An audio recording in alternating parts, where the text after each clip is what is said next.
రక్షించబడిన తరువాత మనం ఒకవేళ పాపానికి తావిచ్చి పాపం చేసిన పాపాన్ని బట్టి మనస్సాక్షి గద్దిస్తుందని చెప్పి ఆ గద్దింపుకు లోబడి ప్రభువా నన్ను క్షమించు, ప్రభువా నన్ను మన్నించు అని నువ్వు ప్రార్థన చేస్తే ప్రభువు క్షమిస్తాడా? క్షమిస్తాడు. కానీ అదే సమయంలో నువ్వు చేసిన తప్పును బట్టి ఖచ్చితంగా ఏదో ఒక శిక్ష అయితే నువ్వు భరించక తప్పదు. అదేంటి బ్రదర్, క్షమాపణ కోరాను కదా, ప్రభు నన్ను క్షమించాడు కదా, మళ్ళీ శిక్ష ఏమిటి? రైట్, నువ్వు చేసిన పాపాన్ని బట్టి దేవుని సంధికి వచ్చి క్షమాపణ కోరినప్పుడు దేవుడు క్షమించేశాడు, నీకు ఎటువంటి శిక్ష రాలా. అడుగుతున్నా, నువ్వు మళ్ళా తప్పు చేస్తావా చేయవా? మళ్ళీ చేస్తావు. ఎందుకని?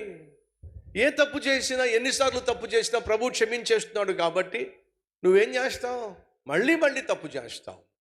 అనగా అర్థం ఏమిటంటే దేవుని యొక్క క్షమాపణ మళ్ళా నువ్వు తప్పు చేయడానికి లైసెన్స్ మాత్రం కాదు. దయచేసి అర్థం చేసుకోండి.